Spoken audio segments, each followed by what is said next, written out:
A fisherman finds a baby in the sea. What he does is unbelievable. Frank Miller pulled in his nets with a heavy heart, another morning without any fish. At 52 years old, widowed for 5 years, he felt the weight of loneliness as he rowed his boat back to the beach of Bayshore, a small fishing village on the coast of Florida. That's when his eyes caught something that made him drop the oars immediately. Floating among the calm waves of dawn, a wicker basket swayed gently, and inside it, impossible to believe, a baby wrapped in white blankets slept peacefully. Frank didn't think twice. He dove into the icy early morning waters and swam with all the strength left in his tired arms. When he got near the basket, his heart almost stopped. It was a girl no more than a few months old, breathing calmly as if in her own crib. With extreme care, he pulled the basket into the boat.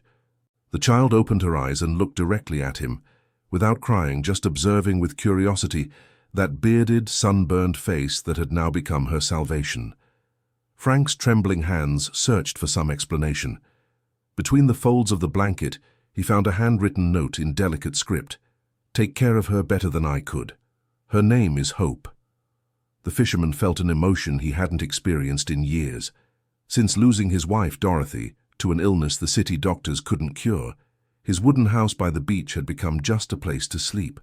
Now, holding that child in his arms, something inside him awakened again. He rowed back to the beach with a different urgency.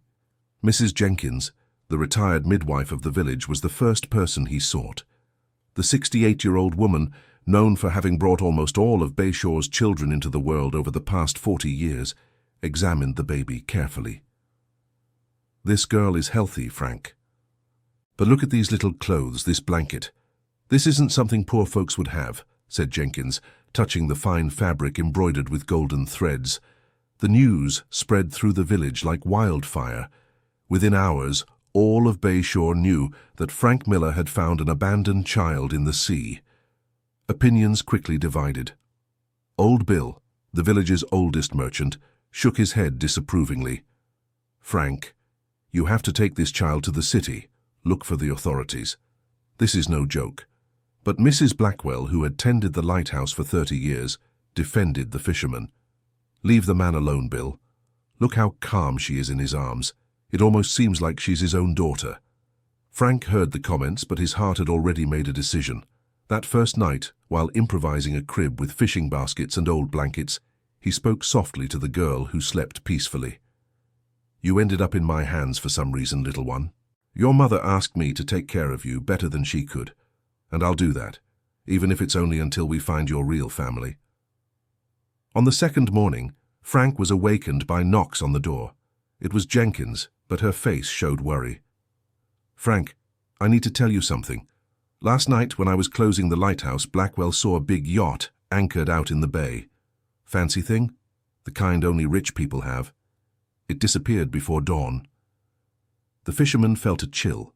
He began making connections he didn't want to make.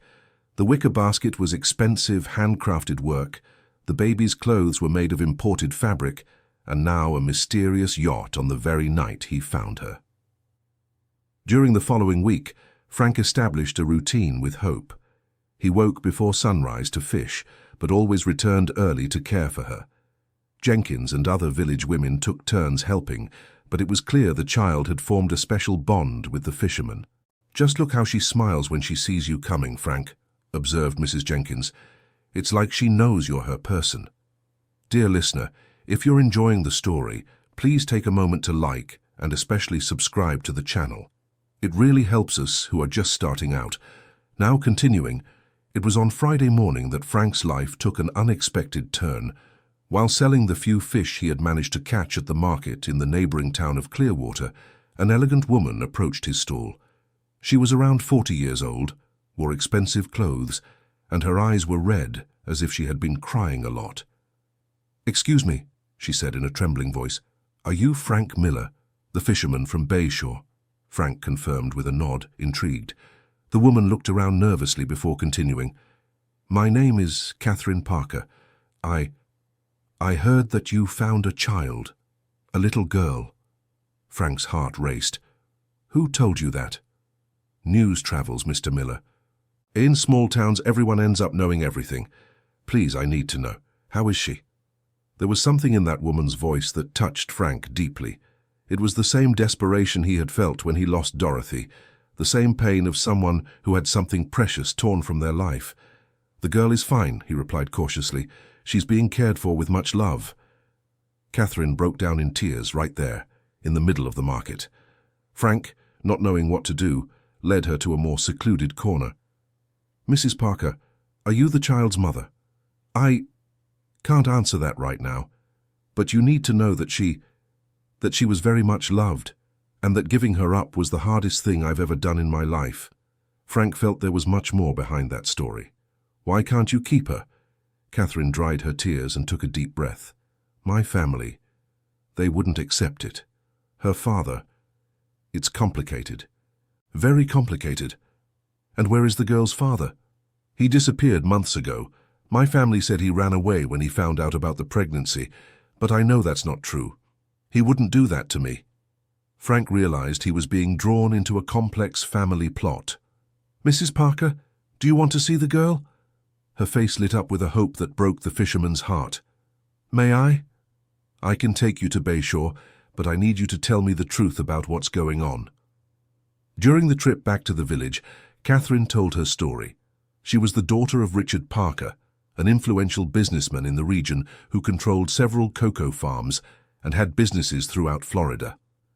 The Parker family was known for their social rigidity and excessive pride in the name they carried.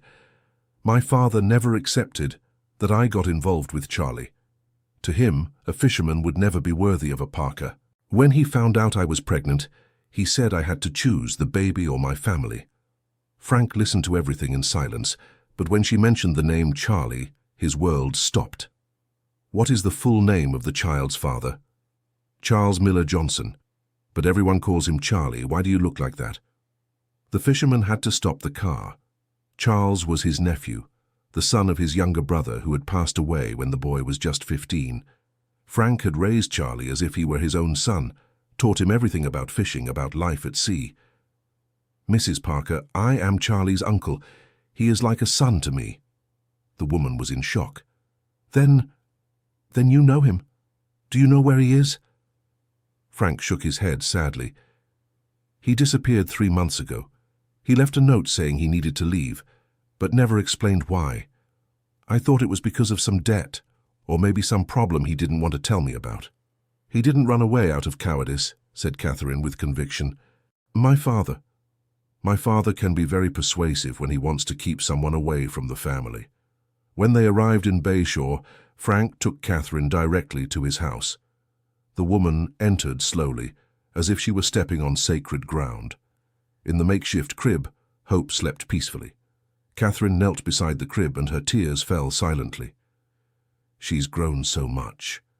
She's so beautiful. Would you like to hold her?" Catherine looked at Frank with gratitude and carefully picked up her daughter in her arms. Hope opened her eyes, and for the first time since Frank found her, the child cried. But it wasn't a cry of discomfort or fear. It was as if she recognized her mother and was expressing all the longing that such a small child could feel. "She knows me," whispered Catherine. "She remembers me." Frank watched the scene with a divided heart. On one hand, he was happy to see mother and daughter reunited. On the other, he knew that moment meant he would probably lose the child who had brought light back into his life. "Mrs. Parker, what do you intend to do now?" "I don't know," she replied, still rocking Hope. "My father, he has a lot of power. If he finds out I'm here, that I found my daughter—" "What exactly did he say when you left home?" Catherine took a deep breath before answering. "He arranged everything. Said I would have the baby in a private clinic far from here, that she would be given up for adoption to a good family, and that when I returned, everything would be as before, that no one would ever know I had a child. But you didn't agree." I agreed to his face. But when the time came, I couldn't hand my daughter over to strangers. At the last minute I put her in the basket and asked the nurses to leave her at sea, near the village where Charlie lived. I knew someone from here would find her. Frank realized Catherine had orchestrated everything very carefully. She didn't abandon her daughter randomly. She entrusted her to the community of her lost love, hoping someone with a good heart would find her. You were very clever, but also very brave. Brave? Catherine laughed bitterly. If I were brave, I would have stood up to my father from the start. I would have looked for Charlie when he disappeared. I would have fought for my family. It's never too late to fight, Mrs. Parker. That night, Catherine stayed at Frank's house. It was the first time in months that she managed to sleep peacefully, knowing her daughter was safe and loved. Frank, in turn, spent the night thinking about his nephew. If Richard Parker had enough power to make Charlie disappear, then the young man could be in danger. Or maybe he was hiding somewhere, unaware he had become a father. The next morning, Frank made a decision that would change everything. Mrs. Parker, I will help you find Charlie. How?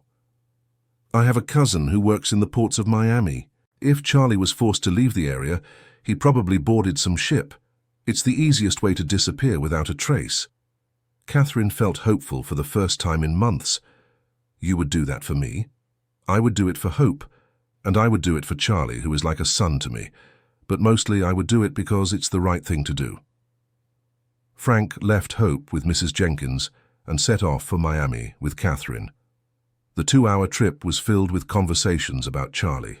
Frank told how his nephew was dedicated, hard-working, and a dreamer. He always said he wanted to start a family. Losing his parents so young marked him deeply.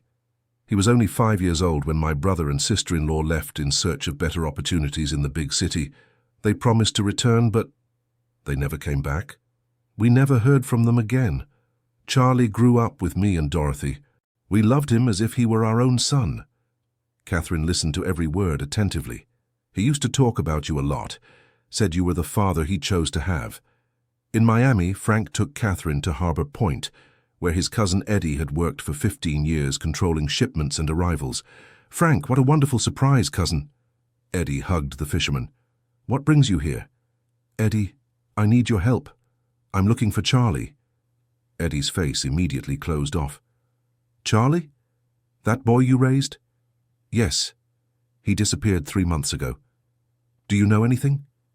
Eddie looked around nervously before answering. Frank, let's talk in private. The three of them moved to a more secluded corner of the harbor. Eddie took a deep breath before speaking. Charlie was here 2 months ago. He was very shaken up, said he needed to leave Florida urgently. Where did he go? I got him a job on a fishing boat heading to South Carolina, but Frank, he didn't want to go. He was being forced. Catherine stepped forward. Forced by whom? Eddie looked at her suspiciously. Frank quickly made the introductions, explaining the situation. 2 men showed up here with him. They said either he boarded voluntarily or they'd have to use other methods of persuasion. What did these men look like? In suits, expensive car, people with money and power. One of them had a different accent, not from around here in Florida. Catherine felt her legs tremble. It was my father. He hired people to make Charlie disappear. Frank felt an anger he hadn't experienced in years. Eddie, do you know the name of the ship? Where exactly were they headed? The ship is called Ocean Hope. It was going to Charleston to work in the shrimp fisheries. But Frank, that was 2 months ago. They could be anywhere by now. Do you have any contacts there?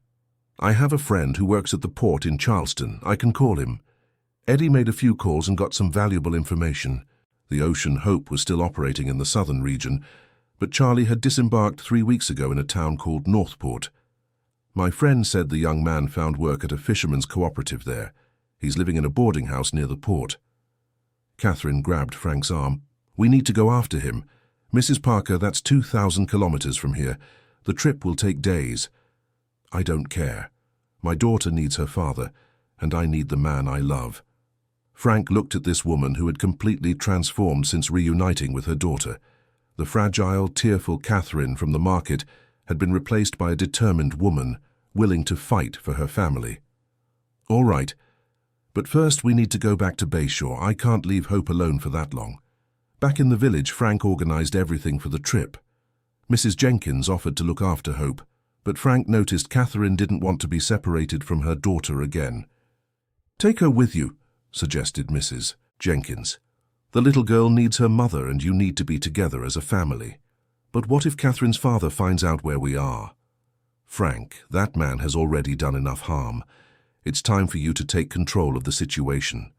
That night, while Catherine slept with Hope in her arms, Frank had an unexpected visit. 2 men in suits knocked on his door. "Mr. Frank Miller?" "That's me. Who are you?" "We are lawyers for Mr. Richard Parker. We're here on behalf of our client to discuss the situation of the child you are illegally keeping." Frank felt his blood boil. "The child is not being kept illegally. She was abandoned, and I rescued her. Our client is prepared to make a generous offer for your silence and the handover of the child. $50,000 in cash. She's not for sale." "Mr. Miller, you don't understand. Richard Parker is a powerful man. He can make your life very difficult if you don't cooperate. And I'm a man who isn't intimidated by threats. Now get off my property." The men exchanged glances. "Are you sure you want to do this the hard way?" "I'm sure I want to do the right thing." After the lawyers left, Frank woke up Catherine and told her what had happened. "My father found out where we are," she said, pale. "He won't stop until he gets what he wants." "Then let's leave today. If we stay here, he'll keep pressuring us." Catherine agreed. In the early morning hours, the 3 of them left Bayshore heading south. Frank had sold his fishing equipment to pay for the trip, leaving only a letter for Mrs. Jenkins explaining everything. Dear listener, if you're enjoying the story, please take a moment to like, and especially subscribe to the channel. It really helps us who are just starting out. Now continuing. The journey was long and tiring. Hope adapted well, sleeping most of the time in her mother's arms. Frank took turns driving with Catherine, stopping only to rest and feed the baby. During the hours on the road, Catherine told more about her life. "My father was always controlling, but after my mother passed, he got even worse. I think he's afraid of being alone, so he tries to control everyone around him." "How did your mother pass?" "She had a heart problem when I was 20. The doctor said she needed an expensive surgery, but my father took so long to authorize the procedure. When he finally agreed, it was too late." Frank now understood better the pain Richard carried. "Maybe he's trying to protect you from the same pain he felt. But he's causing me exactly the same pain he wants to avoid." After 2 days of travel, they arrived at Northport. The town was small, with a busy fishing harbor and the characteristic smell of fresh fish in the air. Frank asked about the Fisherman's Cooperative and soon found the place. A grey-haired gentleman greeted them at the reception. "You're looking for Charlie? Hard-working boy, that one. He got here 3 weeks ago, a bit suspicious of everything, but he adapted well." "Where can we find him?" "He went out with the boat early today. Should be back by late afternoon. Do you want to wait?" Frank looked at Catherine, who was holding Hope nervously. "We'll wait." The hours passed slowly. Catherine paced back and forth, rehearsing what she would say to Charlie. Hope fussed, sensing her mother's tension. "What if he wants nothing to do with me?" Catherine asked Frank. "What if he thinks I betrayed him?" "Catherine, you know Charlie. He's a good-hearted man. When he knows the truth, he'll understand." Around 5 in the afternoon, the boats began to return.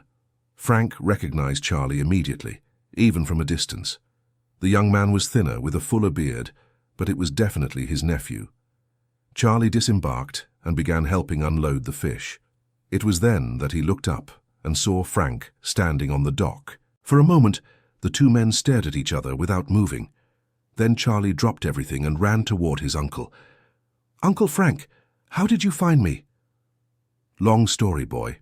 But first, there's someone here who needs to talk to you." Charlie looked around and saw Catherine approaching slowly, carrying a child in her arms. His face went through several expressions: surprise, joy, confusion, and finally, understanding. "Catherine, what?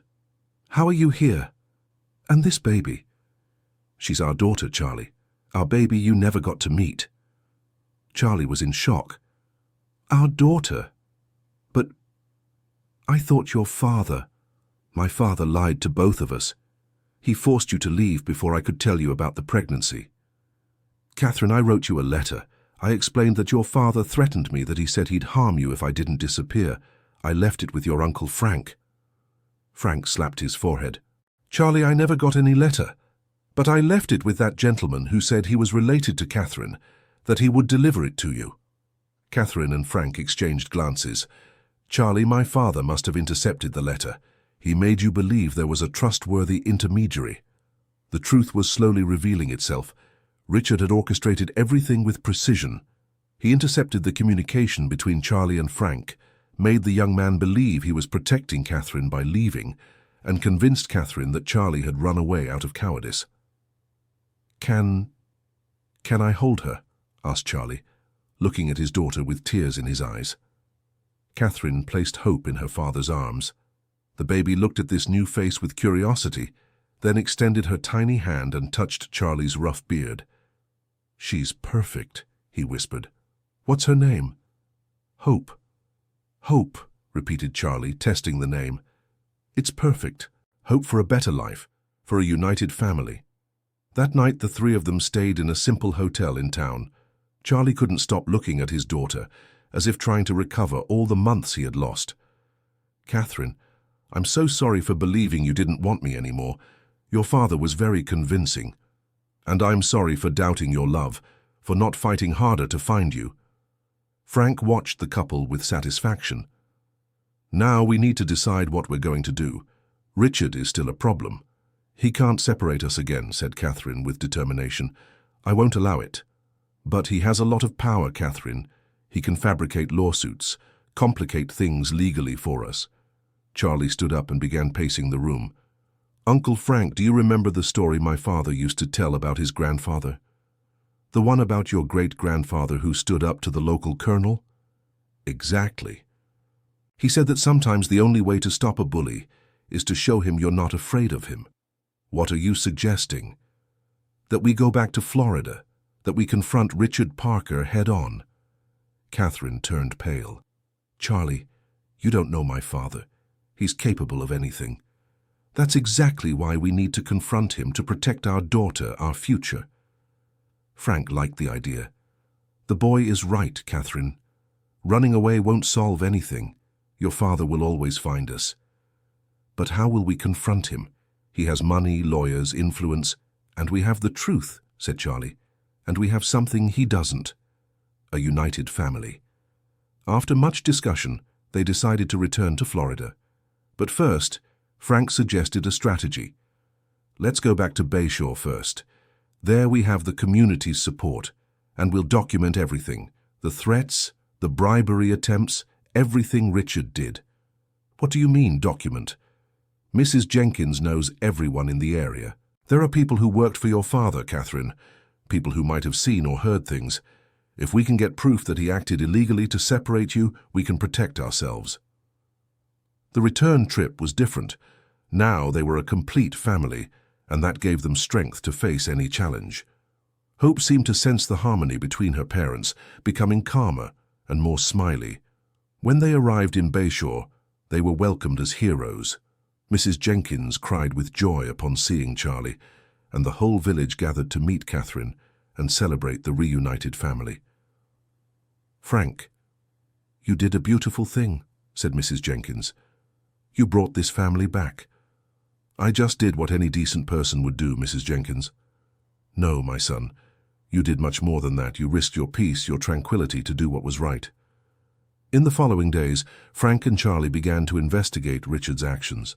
They discovered that several people in the region had similar stories: workers who were forced to leave town, families who were separated by economic pressure, young people who disappeared after getting involved with people Richard considered unsuitable. "This man has a pattern," observed Charlie. "He believes he can control everyone's life." "But now he messed with the wrong family," replied Frank. Catherine, meanwhile, began connecting with the fishing community. She discovered that despite her privileged upbringing, she felt more at home in that simple village than she ever had in her father's mansion. "Charlie, I want to stay here. I want our daughter to grow up here, with these people who welcomed us." "Are you sure? Your life has always been very different." "My life has always been empty. Here I feel complete." It was then that Richard Parker made his most desperate move. One morning, a caravan of cars arrived in Bayshore. Richard got out of the first car accompanied by lawyers, security guards, and even a court officer. "Catherine!" he shouted when he saw her on the beach with Hope in her arms. "Enough of this foolishness. You are coming home right now." "I'm not going anywhere, Father. You are my daughter, and that child is my granddaughter. I have rights." Frank stepped between Richard and Catherine. "You have no rights here." "And who are you to speak to me, Fisherman?" "I'm the man who saved your granddaughter when you forced your daughter to abandon her at sea." Richard was speechless for a moment. I did what was best for everyone. You separated a family out of pure prejudice." The argument caught the attention of the entire village. Soon a crowd formed around the expensive cars, watching the confrontation. Charlie came running from the beach where he was working. "Mr. Richard." "You!" Richard pointed his finger at the young man. "You were supposed to be far away from here." "Was I?" "Because you told me you were protecting Catherine. But now I know the truth." "What truth?" "That you are a man who is afraid. Afraid of being alone. Afraid of losing control. Afraid to admit you were wrong." Richard turned red with anger. "I will sue all of you. I will take that child from you." It was then that Mrs. Jenkins stepped forward. At 68 years old, the midwife was not intimidated by powerful men. "Mr. Richard, do you really want to do this in front of everyone?" "Do what?" "Show everyone what kind of grandfather you are. The kind who would rather see his granddaughter away from her family than admit he was wrong." Richard looked around and realized he was being watched by dozens of people. Shopkeepers, fishermen, children, the elderly. The entire community of Bayshore was there, seeing how he treated his own family. "You don't understand," he said, with less conviction. "I have responsibilities, a reputation to maintain." "Father," Catherine approached him, "the only reputation that matters is being a good father and a good grandfather. Catherine, you don't know how hard it is to run a company, to maintain a respected family, and you don't know how hard it is to live without love." Hope, who was in Catherine's arms, began to whimper. Instinctively, Richard reached out his arms. "May I?" Catherine hesitated for a moment, then placed her granddaughter in her grandfather's arms. Hope stopped crying immediately and stared at that new face with curiosity. "She looks just like you when you were a baby," Richard whispered to Catherine, his eyes watery. "Father, I know you love me, but real love doesn't control, doesn't separate, doesn't force. Real love accepts and supports." Richard held his granddaughter for a few minutes, in silence. The whole village watched that tense moment. Finally, he spoke. "I lost your mother because I was too proud to accept help. I delayed authorizing the surgery because I thought I could handle everything myself, with my money and my power. Father, and now I'm doing the same thing to you, trying to control everything instead of simply loving and supporting." Frank approached cautiously. "Mr. Richard, it's never too late to start over. Did you really take good care of my granddaughter?"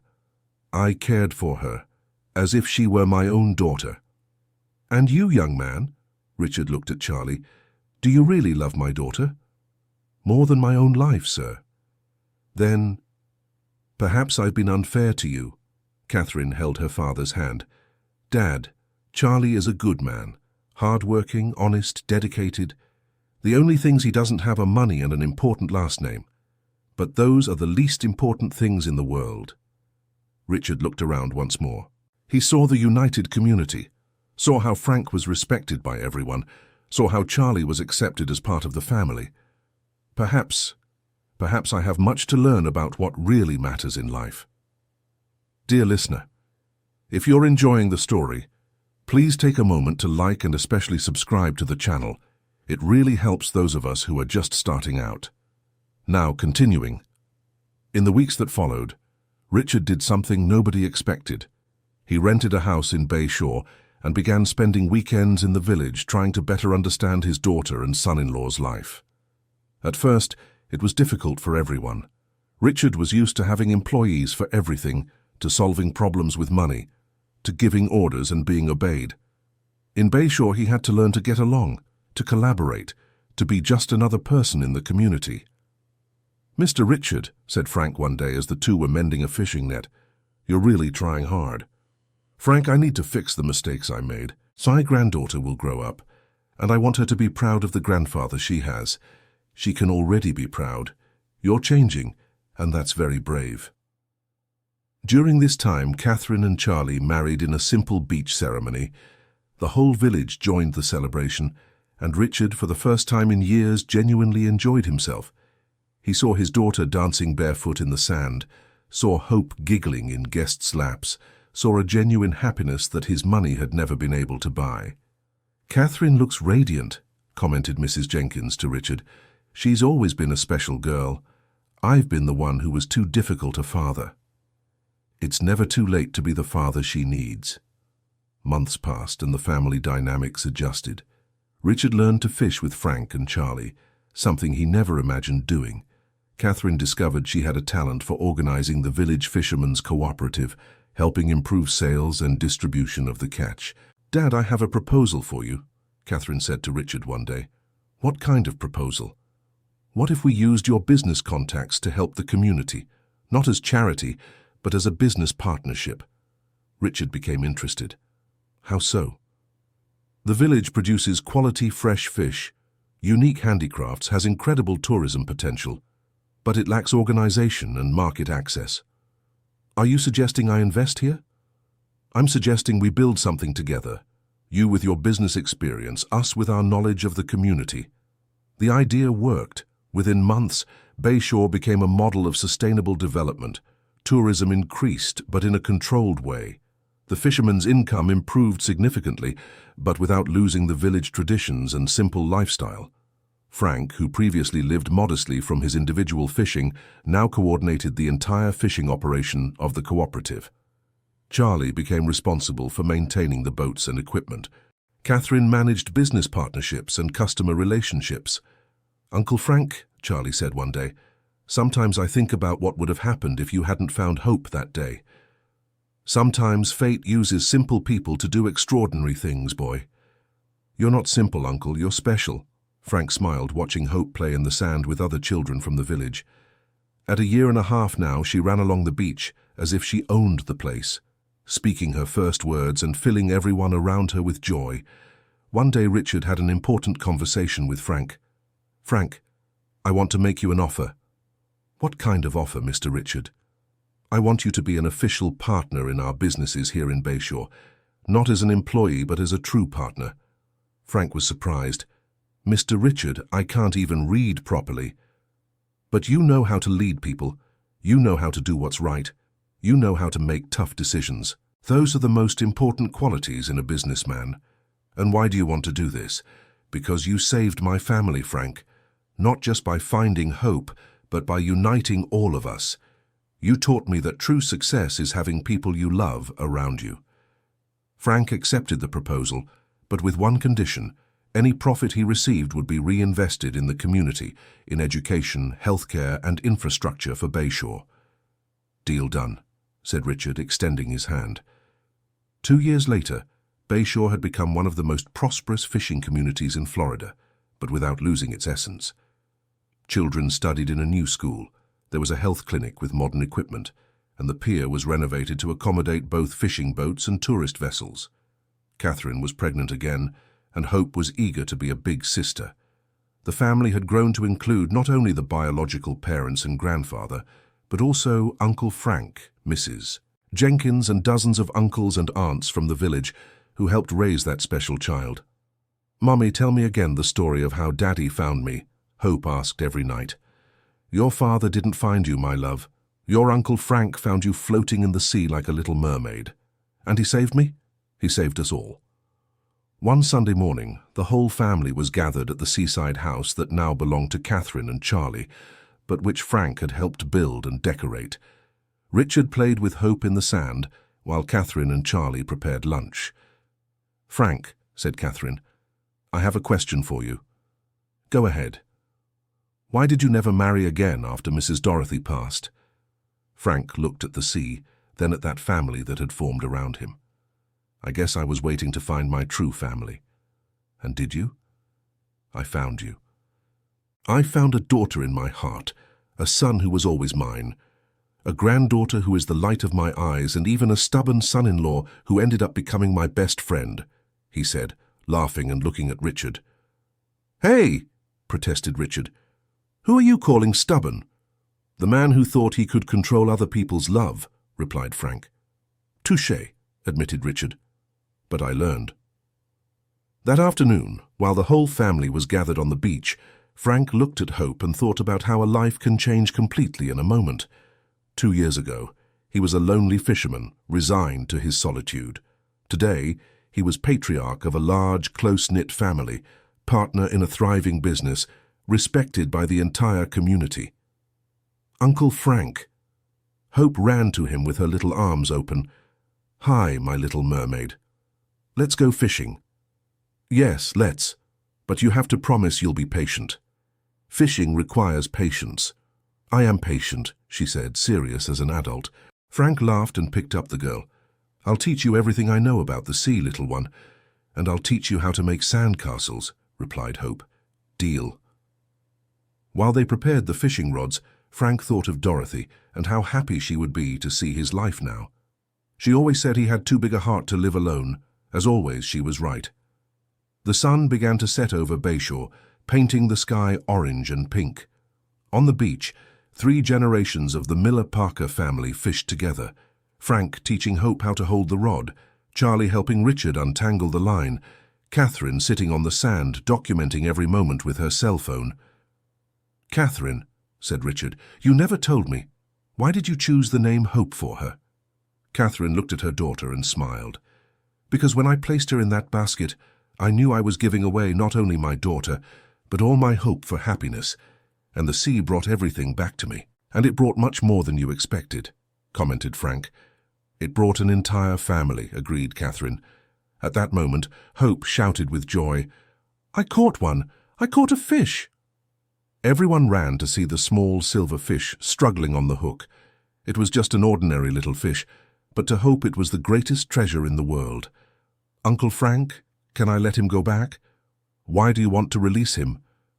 "Because maybe he has a family that misses him." Frank looked at that 2.5-year-old child who already understood about family and love more than many adults. "You can let him go, my little mermaid. You can let him go." Hope released the little fish back into the sea, and everyone applauded. Charlie picked up his daughter and tossed her in the air, making her laugh out loud. "Daddy, tell the story of when you left on the ship." "That story is sad, daughter, but it ends happy. All our family stories end happy." And she was right. All that family stories ended happy because they had learned that family isn't just blood. Family is choice, it's love. It's being there in the difficult moments and celebrating in the good ones. When night fell over Bayshore, Frank sat in his rocking chair on the porch, as he had done every night for years. But now he wasn't alone. Catherine was rocking Hope's future brother or sister in her belly. Charlie was mending nets beside him. Richard was reading a book about fishing history that Frank had lent him, and Hope was sleeping peacefully in his lap. "Frank," said Richard, closing the book, "can I ask you a question?" "Of course." "Do you have any regrets in life?" Frank thought for a moment. "Just one." "What?" "Regretting that it took me so long to understand that the best things in life are the ones we don't plan." "How so?" "I spent years planning a life that never came. I planned to have children with Dorothy. I planned to expand my fishing business. I planned to grow old by her side. None of that happened as I wanted." "And is that bad?" "No. Because if it had happened as I planned, maybe I wouldn't have been available to find Hope that day. Maybe you would never have come together as a family." Richard reflected on those words. "You're right. I also spent years trying to control everything, planning every detail of Catherine's life, and I almost lost her because of that. Life has its own plans for us, Mr. Richard, and they're always better than ours." That night, Frank slept with Hope in his arms, listening to the sound of the waves that one day brought him the greatest gift of his life. And he thought that, if he could go back in time, he wouldn't change a thing.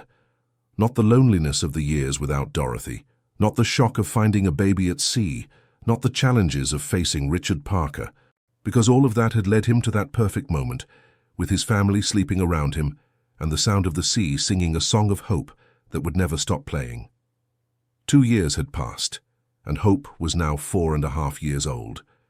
She had become the most popular child in Bayshore, known for her strong personality and generous heart. Her little brother, Michael, was 6 months old and already showing signs of being as clever as his sister. "Grandpa Theo," said Hope one day to Richard, "can you tell me what life was like before you had a family?" Richard stopped playing with the building blocks and looked at this granddaughter, who had called him Grandpa Theo ever since she started talking. "It was very lonely, my dear granddaughter. Why didn't you make friends?" "Because I thought I didn't need friends. I thought money and work were enough." "But that's silly, isn't it, Grandpa?" "It's the silliest thing in the world." Hope nodded wisely. "Uncle Frank says we need people to be happy. Uncle Frank is very wise, and now you're wise too, Grandpa Theo." Richard laughed and hugged his granddaughter. At 65, he had learned more about life from that 4-year-old child than in decades of business experience. Frank, now 57, had become a respected figure not only in Bayshore, but throughout the region. Universities sent students to learn about his model of sustainable community development. Journalists came to write stories about the fisherman who transformed an entire village. But to Frank, the most important title he had was Uncle Frank in Hope's vocabulary, and Dad of the Heart in Catherine's words. "Uncle Frank," said Catherine one day, "I'm thinking of writing a book about our story." "A book? Why?" "Because it's a story that deserves to be told. Her story about how love can overcome any obstacle, about how family is so much more than blood. And who would want to read about an old fisherman like me? Everyone who needs to believe that miracles happen every day to ordinary people in simple places." Catherine did write the book. The Little Mermaid of Bayshore, a true story of love and family, became a national success. All profits were donated to a fund that Frank created to help other abandoned children. The book's success brought more visitors to Bayshore, but the family had learned to handle fame without losing their essence. They continued living simply, valuing the important things: time together, conversations on the porch, fishing at dawn, swimming in the sea at dusk. On a special afternoon, when Hope turned 5, Frank gave a speech at the party organized on the beach. "My dear friends, family, neighbors. 5 years ago, I was just a lonely fisherman who found a baby in the sea. Today I am a grandfather, father, uncle, friend, and most of all I am grateful." "Grateful for what, Uncle Frank?" asked Hope, who always asked the most direct questions. "Grateful because you taught me that family isn't destiny, it's a choice. Grateful because I learned that love multiplies when it's shared. And grateful because I discovered it's never too late to start a new life." "And we are grateful for you, Uncle Frank," said Catherine with tears in her eyes. "We are grateful because you taught us that heroism doesn't need superpowers. It just needs a heart willing to do what's right," added Charlie. Richard stood up and raised his glass of soda. He had stopped drinking alcohol 2 years earlier to set an example for his grandchildren. "I want to toast to Frank Miller, the man who saved a child from the sea, and without knowing it, saved an entire family from sadness." Everyone toasted, and Hope, always sharp, had the last word. "Uncle Frank didn't just save our family. He saved all of Bayshore, and Bayshore saved him too." And so, as the sun set once more over that special beach in Florida, the Miller Parker family celebrated not only Hope's birthday, but 5 years of love, unity, and everyday miracles. Frank looked at the sea that had brought so many blessings into his life and whispered a prayer of gratitude, not to ask for anything, but to give thanks for all he had received. And the sea, as always, answered with the gentle sound of the waves, as if it were saying, "It was a pleasure, my old friend, it was a pleasure." End of story. Can you feel the emotion of this story? Frank showed us that sometimes all it takes is opening your heart to find an entire family. Tell us in the comments, which moment moved you the most? And have you ever experienced a moment when a small gesture completely changed your life? Share with us. Leave your like and subscribe to the channel for more heartwarming stories like this one.